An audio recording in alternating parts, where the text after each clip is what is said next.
Welcome to another episode of the MMA Lockcast. I'm your host, Manpreet, aka MMA Lock of the Night, your boy on social media at MMALOTN, and the architect behind the MMA Fight Archive, whereas your one-stop shop to make sure that you leave no stone unturned when you're doing your research for these upcoming MMA events. We got over 2,600 fighter profiles currently on there listed, over promotions spanning like ACA, CFFC, LFA, Fury FC, KSW, Cage Warriors, all who have events coming up in the next 2 weeks. If you are looking to do your research and ensuring that you got as much tape and footage on these fighters as possible, make sure you guys check out the MMA Fight Archive. 7-day free trial available to try it out for free, so you don't have to spend a dime before realizing the worth of it. Make sure you guys check it out and hop on board, as many other cappers, coaches, fighters, and analysts have already done so. Check the link in the description below.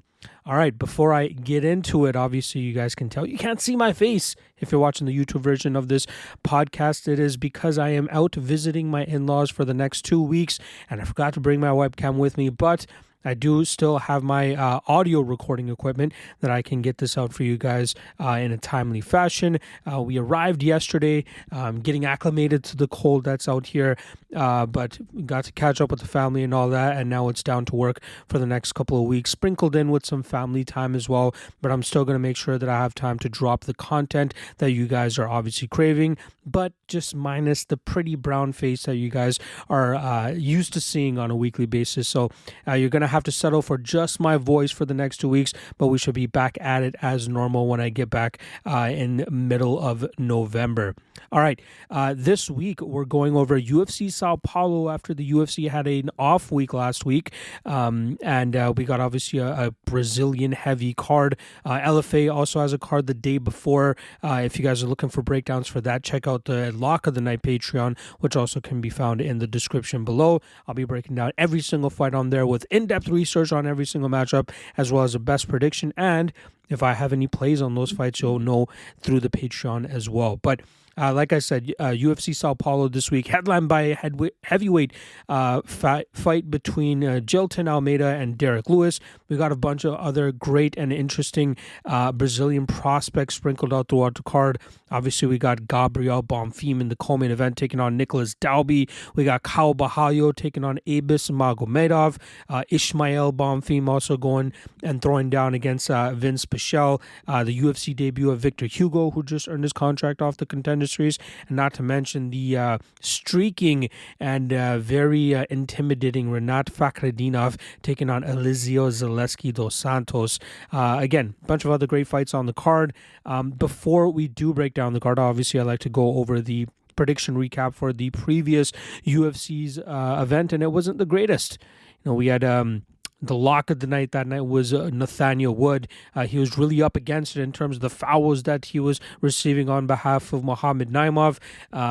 He was coming out very strong in that third round. Almost got the finish. Had it not been for the glove holding of Naimov to keep some of those punches from landing as cleanly as some of the other ones were, and it probably could have ended up in a finish, considering that Naimov was really sucking for win there. But overall, that's not what a lock of the night should be. A lock of the night should not have to come down to, trying to get a finish and not being able to win the other rounds. Even with all the fouls, not a good lock of the night play. But regardless, we take an L there. Concerning the regional events that we had last week as well, the lock of the night prediction record now is sitting at the end of October is now 90-31 on the year for a 74% hit rate. Again, still happy with that. Anything above 70, the target is obviously about 80%, 78 to 80%. We still got a couple events throughout the year to cap that off and hopefully get it up some more. But again, UFC 294's lock of the night prediction does not come through for us. We do have the dog of the night as well, which was Kamaru Usman. Made it way closer than a lot of people were expecting that fight to be. It came down, I believe, to a split decision. I could be off on that, but I know a lot of people really thought that Usman deserved to win that fight, or at least get a draw, considering a 10-8 Usman or Khamzat first round, and then in the second and third rounds, I thought Usman did enough to win both those rounds, but it was not meant to be. He ends up taking an L. We do pick up a dog of the night win on the regional scene with Cage Warriors, which brings our dog of the night record now to the year, or on the year, to 51-70 for a 42% hit rate. I believe we're still in the positive in terms of the actual record. But if you want to know what those actual records are for the lock of the night and dog of the night in terms of units and ROI, make sure you guys check out the top 3 lock of the night and top 3 dog of the night candidate videos that I drop over the next couple days. A reminder, if you are looking for LFA breakdowns, those will be on the lock of the night Patreon page, which will be, I believe that fight goes down on Friday, so look for those breakdowns in the coming days. And yeah, lastly, shout out to the GodzillaWins folks, providing your boy a platform to drop some written content for the public still. We drop main event breakdowns on Wednesdays, and then a 3 best Moneyline article on Thursdays. I'll be sure to post those in the description below. If you're watching this video on Thursday or Friday, check the description below and you should be able to see links directly to those articles. But also, if you're looking at any other sports, they are a great free website that you guys can check out and get some action down on other sports. NFL obviously in the thick of it right now. NBA season just started as well. Make sure you guys check it out. GodzillaWins. All right. That's enough jibber jabbering from your boy. Let's get into the breakdowns. First fight of the night, we got Fernandes making his UFC debut from the LFA scene, taking on Diakiese. On the Fernandes side, he's currently coming off of back-to-back victories, but has also been a fighter that's been seldomly active. He made his pro debut back in 2014, and now this will only be his 10th fight. You're talking about almost 9 years of being in the MMA game and only competing 10 times. He's only on a 2-fight winning streak right now, making his UFC debut. Both those wins coming under 90 seconds. He's a BJJ black belt training under Nova Uniao, spending a lot of time obviously with Jose Aldo during the prime of his career, but I'm not overly impressed with him. He has a sketchy gas tank. He can be controlled from the top position. A guy that plays a little bit too much with his guard, especially when his opponents are looking to just grind him out from that top position. If they have good enough submission defense, they should succeed in being able to just keep him on his back and eat up some clock time and some control time on landing some good enough damage, and that's pretty much how he lost his one and only fight, where he has in the loss column, where he had a solid first round of top control, but in the second and third rounds he was unable to do much. Didn't seem to have the gas tank to do so either, and he's not really that dangerous in the striking realm either, at least not later on in the fight. Early in the fight has some pop, but if you're able to withstand that, stay safe, wear on him, you should be able to grind him out in the last half. And that's why I like this matchup for Diakiese. He had an unfortunate result back in July where he had an accidental headbutt that turned into a submission opportunity for Joel Alvarez, and he was forced to tap that night. And then even before that, he got absolutely starched, or at least whooped by Michael Johnson over 15 minutes as he was unable to secure any takedowns, as Johnson snuffed every single one of them and then made him pay on the feet. Diakiese is normally a flashy striker, but over his last couple wins, he's been looking to take opponents to the ground. You're talking about over the span of 2 fights, this guy landed 19 takedowns and controlled 26 of 30 minutes of cage time. That's what it seems that Diakiese is trying to lean on at this aspect of his career. And if he has that legitimate of a grappling advantage over his opponents, why not? Especially the only thing I'd like to see him kind of improve is his confidence in his striking again. I think that's what got him in trouble in the Michael Johnson fight, because he kept overextending himself, trying to take the fight to the ground, all the while Johnson was stopping the takedowns and then beating him up on the feet. But Diakiese is a solid striker, just needs to learn to blend the game a little bit better against his better of foes, and from there he should be able to really get some good work done. I think we can see that of him this weekend, and I'm kind of surprised that the line is dropping as much as it has. The last time I checked the line, we were getting about minus 130 on Diakiese, and I think that's a solid spot. I think that's a gift of a spot to take Diakiese here, as I believe he has good enough submission defense to thwart the offensive attacks of Fernandes on the mat. But once they start to get into deeper waters, I think Diakiese will find it easier and easier to control Fernandes on the mat and do some good work from on top. I think Diakiese is obviously good enough in the striking realm to deal with the early threat that Fernandes might try to implement with his striking, but for the most part, I think we're going to see Diakiese drag this fight to the ground and grind him out over 15 minutes, getting his hand raised by decision. Next up, We're going to go with Eduarda Moura going up against Montserrat Ruiz. Moura obviously making her UFC debut here after she earned her contract on week 2 of the Contender Series this past season when she took her opponent to the ground immediately and eventually found the finish 4 minutes into that matchup and getting her hand raised. Her nickname is Rounda, and as I believe it has a lot to do with the fact that she kind of looks like her, but she also looks to take fights to the ground immediately and finishing her opponents from that top position. She's very strong. She's very physical for this weight class, which is why we saw her deal with her Contender Series opponent with such ease. I believe that her striking is still a little bit of a question mark, but considering that the UFC will likely give her some layups in her first couple of fights, she should likely go out there and just do what she's been doing on the regional scene, taking her opponents to the ground, smashing them from on top, and continuously getting her hand raised. Her opponent this weekend, Montserrat Ruiz, is pretty much the public enemy number 1, it seems, with the management company that she's with, because they continue to give her bad stylistic matchups. Obviously, we saw her get knocked out by Amanda Lemos a couple fights back, and then most recently we saw her get absolutely whooped on by Jacqueline Almeida for about 12 minutes before Almeida was able to get the finish there. Now Ruiz has taken on another bigger fighter who will likely have a grappling advantage over her, and unless Ruiz can get her schoolyard head and arm throw going again, I don't think she poses much offering or opposition against a fighter like Moura. Ruiz is a little bit reckless in the striking realm, and it's not really that threatening. It just seems as though she is best when she's able to get that head and arm throw position and really start working from that schoolyard bully position, whether it's trying to go for the armbar with her legs or just pound on her opponents with the open arm and just let all hell break loose. Unfortunately, like I said earlier, I think Moura is just going to be too big for her, too strong for her, and that should allow Moura to get this fight to the ground, and I think that will eventually allow her to get to a dominant position and get that finish over Ruiz. I think we're starting to find out that Ruiz is really a one-trick pony at this point in time, and I think this Moura fight will continue to showcase why that is a fact. All right, next up, we got another women's bout here between Angela Hill and Denise Gomes. Starting off on the Hill side, she's on a bit of a weird run right now. I believe she's 3-6 over her last 9 fights. Most recently, she ended up losing a decision to Mackenzie Dern, who just seemed to say absolutely, just fuck it. You know what I mean? And the fact that she only lost the second round, but 1, 3, 4, and 5, she was able to just crash the pocket with big shots. Really put it on Angela Hill in terms of just the recklessness of her striking, and then eventually turn that into a takedown and then do what she does with the Brazilian style or Brazilian jiu-jitsu style that she has.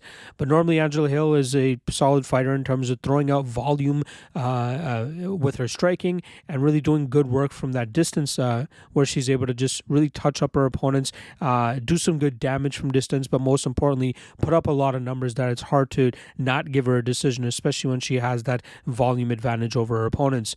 We saw over her last 2 wins in 2022 where she defeated Lupita Godinez and Emily Ducati that she's still a very difficult opponent to deal with for up-and-coming prospects that are looking to break through to the next level. She was a big underdog, and I believe both of those fights against Godinez and Ducati, and she went out there and made a very good account of herself, showcasing that she still has a lot of bite left in her, even though she's 38 years old. On the flip side for Denise Gomes, she's on a bit of a run here, considering that she lost her UFC debut against Loma Lukbumi, but since then has pulled off 2 finishes against Bruna Brasil, and then back in July, she finished Yasmin Yaragui in 20 seconds, which was also Yaragui's first professional MMA loss. Denise Gomes trains out of the PRV team or PVR team from down in Brazil, which was most famous by Jessica Andrade, but she trains alongside her significant other, Carol Hosa, and she showcases a very aggressive striking style. She likes to put big punches on her opponents and try to knock them out or try to take them to the ground and grind them out from that top position if she's able to establish that dominant position and has a good enough striking advantage or grappling advantage over those foes of hers. But I've seen her on the losing end of a lot of her fights. Even though she only has 2 losses on her record, she's had had a couple fights where she's been able to just withstand the grapple-heavy approach of her opponents and then come back late and finish them in the third round. But I think that she's going to struggle here with Angela Hill's volume style, as Hill uses her speed, her volume, and her just footwork to stay out of danger and really pick apart Denise Gomes from distance. I don't think that Gomez's wrestling game is good enough to really do some good enough work from that top position or hold Angela Hill down for an extended period of time, which will allow Hill to just operate at distance. And as long as she doesn't get knocked down, suffer a major cut, I think for the most part she should be able to have her way with Gomes here. So give me Hill, and I think she's a pretty good underdog spot for this UFC Sao Paulo card. Next up, we got a light heavyweight bout between Vitor Petrino and Modestas Bukauskas. We'll start off on the Petrino side, who has absolutely won me over his last couple of fights. I had a lot of question marks about the guy, as I believe that he had a sketchy gas tank, but he has shown that he has a solid enough gas tank for this light heavyweight division, being able to showcase that he can still battle through a little bit of fatigue by using his explosiveness and getting back to his striking realm, where he usually has an advantage over his opponents. But we saw in his last matchup against Marcin Prachnio that he's really working on his jiu-jitsu game, which is where he was taking down Prachnio over and over again in that matchup until he was able to lock up an arm triangle choke in the final round of that fight. I suspect that we'll see him try to utilize that type of approach here against the striker and Modestas Bukauskas, who's been very successful since returning to the UFC. But also, he got cut from the UFC back in September of 2021 after that horrific knee injury that he suffered at Khalil Roundtree's expense. At his own expense from Khalil Roundtree, but he went back to the regional scene in November of 2022, picked up 2 big wins, as well as capturing the Cage Warriors title, and then he eventually got that call back up to the UFC to take on Tyson Pedro earlier this year, where he went out there and pulled off the upset and got his hand raised. I believe he deserved to lose the Zach Paunga fight, which was back in June, but he did a good enough job in terms of landing his own damage and showcasing why he is at least a middle-tier fighter that deserves to be on the UFC light heavyweight roster. However, I think he's going to struggle with the speed, power, and explosiveness of Petrino early, who could translate that either into a knockout, or he can utilize his grappling advantage here, taking Bukauskas to the ground and grinding on him from that top position. I like Petrino a lot in this spot, and I'm kind of surprised that he's only around that minus 200 range at the time of this recording, and I think that's a damn good spot to jump in on him, especially as I believe he is much better than Bukauskas, even though Bukauskas might have an experience advantage over him. All right, moving on to the next fight, we got Elizio Zaleski going up against Rinat Fakhretdinov. We'll start off on the Zaleski side, who's coming off of a victory over Abubakar Nurmagomedov from back in June, where he was able to ward off the grapple-heavy approach and do some good enough work on the striking realm, where he was able to get his hand raised. Even in the fight prior to that against Benoit Saint-Denis in October of 2021, he stuffed the majority of takedowns and put an absolute beatdown on Benoit Saint-Denis that night, showcasing why that Zaleski could still be a very dangerous prospect even at 36 years old, 37 the week after this fight. But I believe that Rinat Fakhretdinov is another type of grappler that he is not ready for at this time. The 22-2 Russian is coming off the biggest win of his career when he submitted Kevin Lee back in July with a guillotine choke in 55 seconds.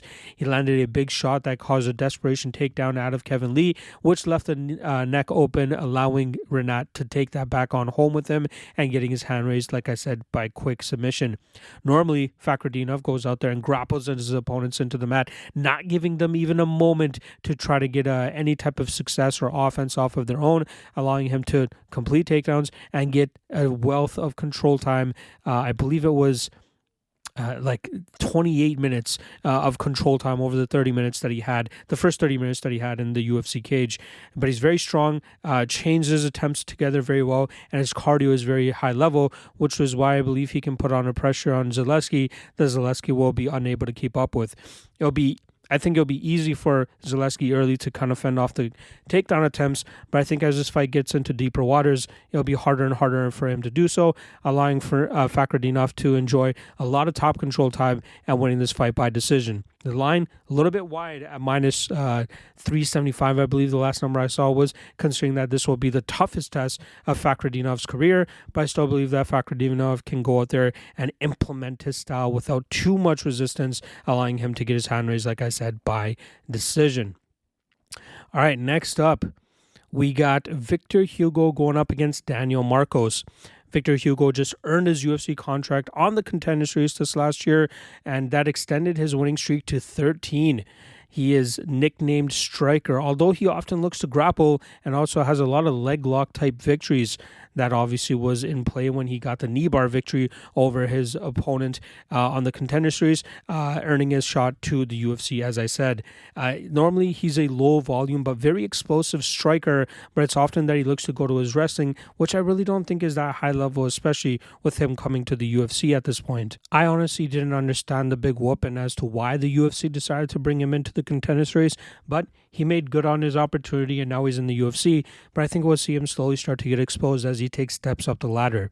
His opponent this weekend, Daniel Marcos, extended his flawless undefeated record to 15-0 earlier this year when he went up against Davy Grant and edged out the veteran on the scorecards, even though a lot of people thought he deserved to lose that fight.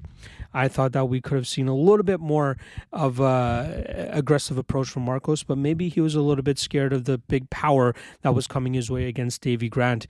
But Marcos has shown a lot of different sides of his game, but most recently his striking over his first couple of fights in the UFC, as well as his Contender Series fight. He utilized a very heavy calf kicking approach, which allowed him to immobilize his opponents and then go from there and let his hands go, landing the bigger and more heavier damage. But on the regional scene, this guy has been known to go out there, grind his opponents through the mat, finishing from that top position, or even going out there and getting his hand raised by decision. I think he's way more complete than Hugo at this point in time, and I think that he can go out there, stuff the takedowns of Hugo, and then touch him up on the feet, out-voluming him and slowing him down with the calf-kicking approach that he likes to implement. Give me Marcos, and I think Marcos could actually get the finish later on in this matchup. Next up, we got Elvis Brener going up against Esteban Ribovics. Very, very fun fight here. Brener could absolutely go out there and just showcase the skill set that he has, especially considering the 2 wins that he has in the UFC. He was a pretty big underdog in. However, the last matchup against Guram Kutateladze, he was down on all 3 judges' scorecards, even though he was quite competitive over the first 2 rounds. But he managed to dig deep and get a finish in that 3rd round, overwhelming the gassing and slowing down style of Guram Kutateladze and getting his hand raised. Brener is a BJJ black belt training under the same camp as Charles Oliveira, but he doesn't often show a grapple-heavy approach, usually relying on his striking to go out there and hurt his opponents and trying to outvolume them. He also seems to have solid durability considering the shots that I've been seeing him take over his last couple of fights, and he does not give up on himself. He has a knack for battling back from adversity and still going out there and getting his hand raised. His opponent, Esteban Ribovics, training under the Killcliff FC team, has gone out there and lost his UFC debut, which he took Loik Radzhabov on short notice, but then went out there and had a solid statement in his second fight against Kamwela Kirk. He dropped the first round after getting taken down and controlled, but the next 2 rounds were him going out there and laying the smackdown on Kamwela Kirk, in between Kirk taking him down and then Ribovics getting back to his feet. And that's kind of where the issue with Ribovics stands, is the fact that Ribovics has a little bit of a sketchy takedown defense game, and I think that fighters with a better skill set and better gas tank than a guy like Kamwela Kirk can go out there and really take advantage of that and use that against Ribovics. We saw Radzhabov do it, even though Ribovics did manage to get up at certain times and still get off on his damage. I think that Ribovics really needs to work on that takedown defense game. His get-up game, not that bad, but his takedown defense, very, very sketchy, and that could definitely get him into some issues. And that's where I'm kind of struggling here in terms of taking him as the underdog in this spot. As I was studying this fight, I really expected to take Ribovics, but it's going to be hard to really trust him, especially against Brener, who I believe has a good enough jiu-jitsu game to control Ribovics for an extended period of time, similar to what Kirk was able to do in the first round of their matchup. I think Ribovics is the better striker here, but I think that Brener can stay competitive enough in that striking realm, but it just comes down to whether he will implement the grappling or not. It's tough to have a lot of conviction on Brener, considering he doesn't often look to take fights to the ground and utilize that approach. But knowing that that's his way to win this fight and the key to his victory, I'd be surprised if he does not look to try to implement that here and try to get his hand raised over the dangerous striker that is Ribovics. And I think so much so that Brener could potentially even get a finish by submission if he looks to attack that grappling enough here. So give me Brener and Brener by submission, but not a whole lot of confidence concerning he's not known to go out there and grapple his opponents into the mat. Next up, we got Ismail Bonfim going up against Vince Pichel. Very fun fight here, as Bonfim actually had his 13-fight winning streak snap last time around after a relentless grapple-heavy attack from Benoit Saint-Denis. Bonfim was showcasing great takedown defense and laying down the smackdown on the feet with the striking advantage he had in that fight. But it was Benoit's relentlessness in terms of just attacking the takedowns and then eventually working to the back of Bonfim and getting the rear naked choke victory with dying seconds in that first round. But Bonfim normally has solid takedown defense, and his striking is where he shines most, where he throws down with big output, big combinations, and really stinging shots that hurts most of his opponents. And then, like we saw against Terrence McKinney, we saw him go out there and eventually get a spectacular flying knee knockout over McKinney in his UFC debut. Bonfim is only 27 years old, but has 23 fights of experience against legitimate opponents, even on the regional scene. He had a very tough opponent on the Contender Series against Abasov, but still managed to get his hand raised in a fight that was very close, over 15 minutes, but it was Bonfim landing the more damaging blows. It's his striking that is most impressive, even though he has a BJJ black belt. On the flip side, Vince Pichel, coming in at 40 years old, is coming off a 1.5 year long layoff where he was forced to sit on the sidelines due to a second hip surgery that he's had to take. He tried coming back earlier this year, but was forced out of his matchup as he believed he was coming in too soon and did not give himself enough recovery, but now feels like he's ready to go out there and throw down in the later years of his career. He seems like one of those guys that tries to push his body further than his body can take him, especially at the old age that he's currently at. He's still very tough to deal with. He really gives a lot of resistance to his opponents, just as we saw against Mark Madsen. But if you are technically better than him in certain spots of the game, you could definitely take advantage of that and get the better of him. I do like Bonfim in this spot. Obviously, he's a chalky favorite at this point in time. Pichel will make it dangerous for him early, but I think that Bonfim is dangerous enough himself with the striking that he should be able to take advantage of the wild striking of Pichel, landing the more technical strikes, and then eventually finding that finish probably in the second or third round. I love Bonfim in this spot, and I especially love him to win this fight inside the distance. Next up, we got Rodolfo Vieira going up against Armen Petrosyan. Very intriguing matchup here, as obviously we got a grappler versus striker.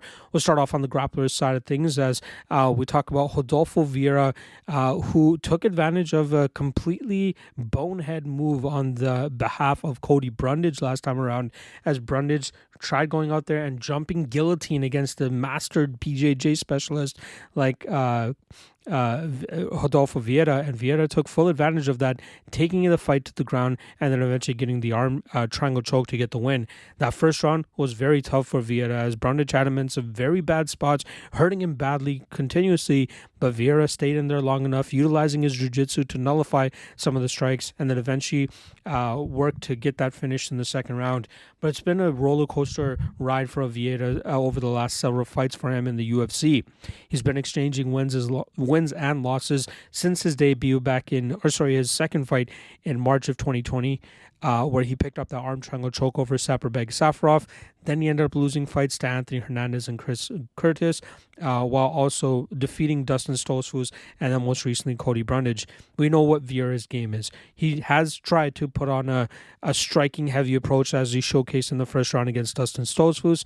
That was mainly to try to conserve his gas tank, which has been the issue throughout his career. but it's still not good enough for him to go out there and win fights against higher levels of competition. His opponent, Armin Petrosyan, is one of my favorite fighters in the game, considering he comes from a kickboxing background, but has done a great job in terms of developing a defensive grappling game that even if he finds himself in bad positions on the mat, the guy can still go out there, stay safe on the mat, work back to his feet, and then get back to his striking prowess. He throws in combinations, and he picked up a great victory over Christian Leroy Duncan last time around, which extended his winning streak to 2. He looks to extend that winning streak to 3 this weekend over Rodolfo Vieira, and we're going to, well, it's obviously very clear how this matchup will likely go. It's one of two ways. Either Vieira gets this fight to the ground and does a good enough job in terms of getting to a dominant position and getting a finish, or Armin Petrosyan is able to keep this fight upright or work back to his feet if he does get taken down, and then put the beating on Rodolfo in the striking realm. I don't have the most amount of confidence on either side, considering that this is probably the most dangerous submission artist that Petrosyan has faced, but I feel that Petrosyan can still do a good enough job in terms of keeping this fight upright, as Vieira's wrestling game still needs a little bit more work, allowing Petrosyan to keep this on the feet, utilizing his striking as advantage, and eventually finding the finish. What I like the most here, fight doesn't go to decision, as I think that Petrosyan can put enough damage to put Vieira out. I'm just a little bit skeptical, considering that there have been fights of Petrosyan where he's had a significant enough striking advantage over his opponents, but has yet to get the finish. But considering the stylistic clash here, considering the lack of striking and lack of cardio from Vieira, I expect Petrosyan to eventually muster up a finish in the second or third round. But like I said, favorite prediction here would be the fight does not go to decision. All right, next up we got Caio Borralho going up against Abus Magomedov. Borralho, obviously a very streaky fighter right now. He's on a 14-fight winning streak, looking for his 14th straight victory this weekend, as he continues to impress every time he steps into the cage. Last time around, we saw him grapple Michail Oleksiejczuk to the ground and eventually get a submission in that second round. But he's also had fights in the past where he's completely fine to just lay and pray and win fights over 15 minutes with his grapple-heavy approach. He's very smart in terms of being able to close the distance and look for quality takedowns where he can eventually get his opponents to the mat and then do what he does from that top position with his control, slowly passing to more dominant positions, but putting an emphasis on position over submission, not giving up these spots for his opponents to get back to the striking realm. His cardio looks very good, which allows him to do this over 15 minutes if that's what's required of him. But I'd also like to see a little bit more of an aggressive striking approach from him, a little bit more of an aggressive knack for finishing, especially if he hopes to get the eye of the UFC. It's very intriguing that there is another prospect on this card who has not been in the UFC as long as him, but it seems like the UFC is favoring the other prospect over him, considering that the other prospect is more or more keen to go out there and get the finish. So Caio, maybe this is a message sent to him that he needs to get more finishes, be a little bit more entertaining if he hopes to get more rub from the UFC. But at the end of the day, what matters the most is what's on your record. And as long as Borralho is getting wins, it's inevitable that he will eventually get a title shot. But he needs to do good this weekend against Abus Magomedov, who's looking to bounce back after getting finished by Sean Strickland earlier this year. Magomedov went out there and got, utilized his power striking style, but did a very poor job in terms of managing his gas tank, as we saw him start to slow down in the third and fourth minute of that fight, allowing Sean Strickland to put punches together and eventually get Magomedov out of there early in the second round. Magomedov is very explosive and very long for his division as well, which is why he has a very good kicking game from distance, utilizing that front kick up the middle, but also high kicks to hurt opponents from distance. His takedown defense and takedown game is kind of questionable still, as I don't think we've seen him effectively use it recently against legitimate opponents, but this will be a solid test for him to see whether he has enough chops to fend off that type of approach. I personally don't think that we'll see him fend it off. I think we'll see Borralho successful with taking this fight to the ground and really wearing on Magomedov, which will eventually open up a finishing opportunity for Borralho in the second or third round. I really like Borralho on the spot because he does a great job in terms of staying safe in the striking realm, as we don't often see him getting hurt in that realm, as he does a great job in terms of changing levels when his opponents throw big shots, and then he gets on the hips and eventually lands his takedowns. So like I said, I think Borralho weathers the early storm of Magomedov, wears on Magomedov, and eventually finishes him in the second round. Next up, we got a heavyweight matchup between Rodrigo Nascimento and Dontel Mays. This is a rematch of a matchup that took place a couple years ago where Nascimento was able to get Don'Tale Mayes to the ground and get a submission victory.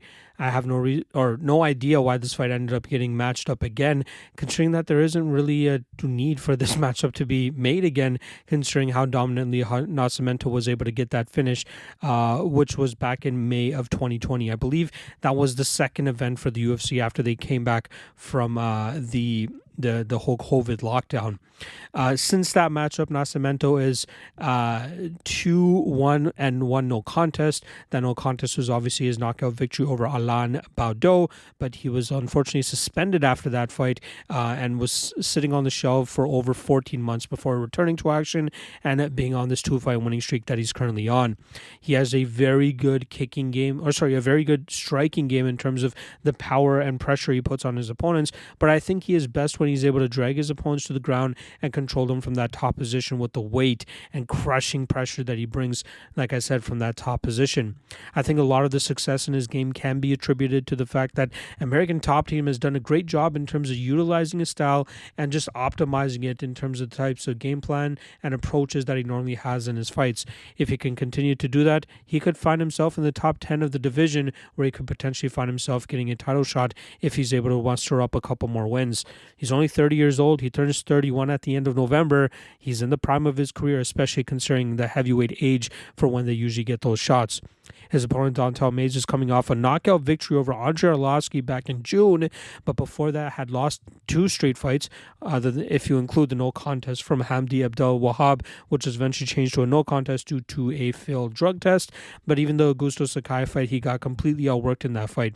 The Arlovski fight, he won the first round, doing good enough job with his power and explosivity, eventually leading to that knockout in the second round. But Mayes is one of those guys that's just good everywhere, but not great at anything specifically. He also has some questionable fight IQ, considering some of the things that we've seen him do. And I think that this is just a very bad stylistic matchup for him, going up against a guy in Rodrigo Nascimento, who's already done big damage and finished him in the past. Again, I don't really see where Mayes will be able to get the win here. The only way I could potentially see that is if Nascimento is a little bit too confident in his striking realm, and Mayes could potentially replicate what Chris Daukaus was able to do to Nascimento a couple fights back when he knocked out Nascimento. But I think Nascimento at this point in his career is a little bit too experienced, a little bit too smart, and that should allow him to muster up a takedown here, which will get Mayes to the ground. And whether it's in the first round, in the second round, or even the third round, I think that will see Nascimento finish Don'Tale Mayes once again and get his hand raised by submission. All right. Moving on to the co-main event, a fight that I'm very excited for, considering that I think that Gabriel Bonfim is one of the best, if not the best prospect that we have on the roster. He takes on veteran Nicholas Dalby. We'll start off on the 15-0 Gabriel Bonfim side, where he's finished both of his opponents in less than 73 seconds. Both in the UFC, I should say. His first opponent, he finished Munir Laziz in 49 seconds with a mounted guillotine, and then in this following matchup in July against Trevin Giles, he hurt him badly and jumped on the guillotine choke to get the finish a minute and 13 seconds into that first round. This guy is a very, very fun striker, but his jiu-jitsu is seeming to be the reason he ends up getting his hand raised recently.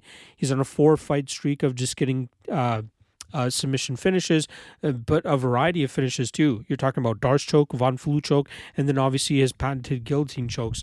He has great timing in terms of being able to latch on to his opponents, and you know that when he is jumping guillotine, it's because he knows that he has it on and is not going to be wasting many opportunities.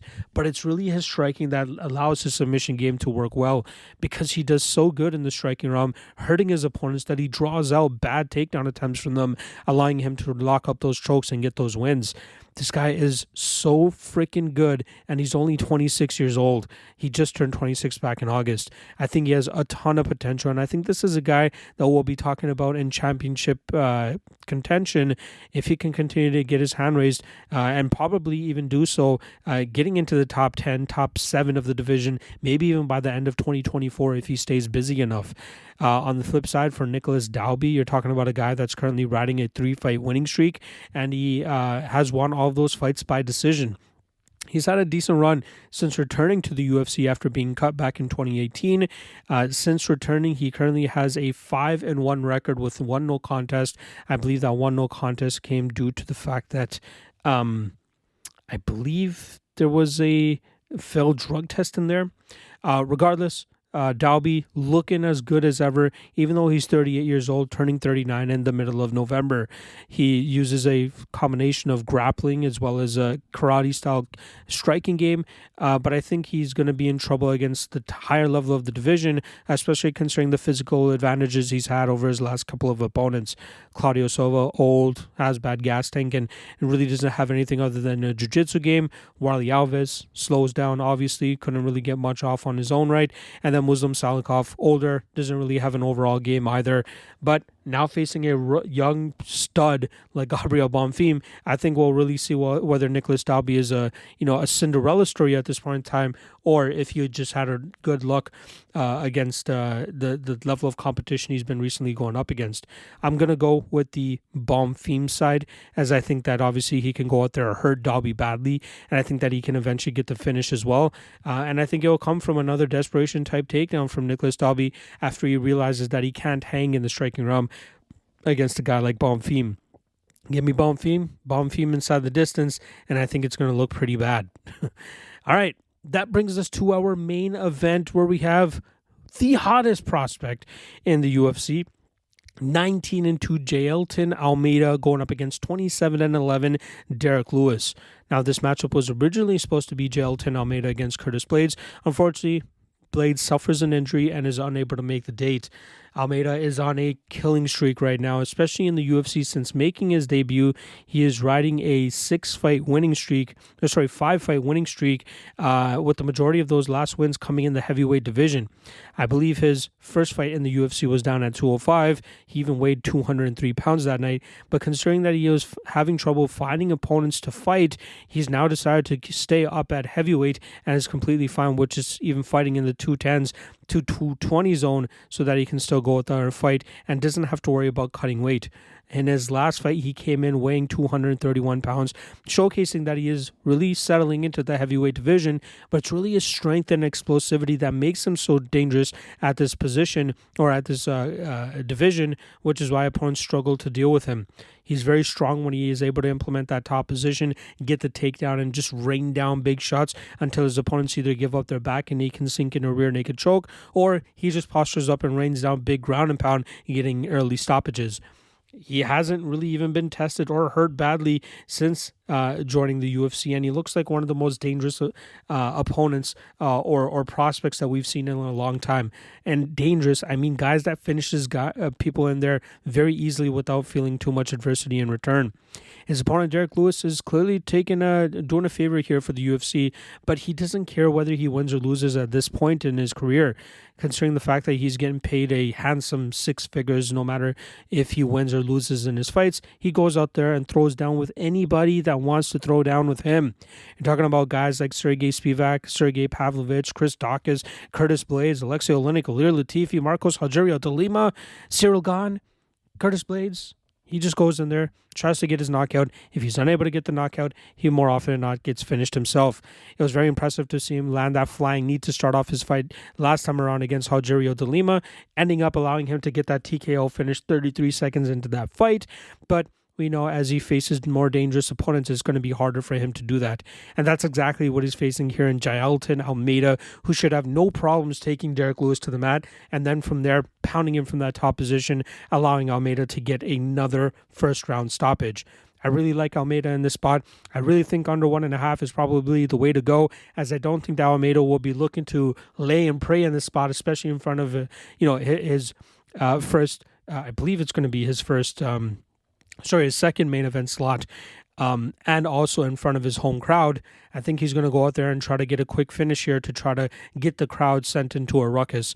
Give me Almeida round 1, under 1.5, probably the safest in case Lewis pulls one out of his ass, but I think all this fight will finish in the first round. There you guys go, breakdowns on all 13 fights for this UFC Sao Paulo card. Feels like it took me forever to record this for some reason, but regardless, we get through it Appreciate all the love. Appreciate all the support as always. Again, we got LFA breakdowns coming out later this week, strictly on the Patreon page. Otherwise, we will be back next week to break down the UFC 295 card going down at Madison Square Garden. We got double header title fights. Can't wait to break that down for you guys. Appreciate you guys. Love you guys. And see you guys throughout the week for even more content focused on UFC Sao Paulo. See you guys. Peace.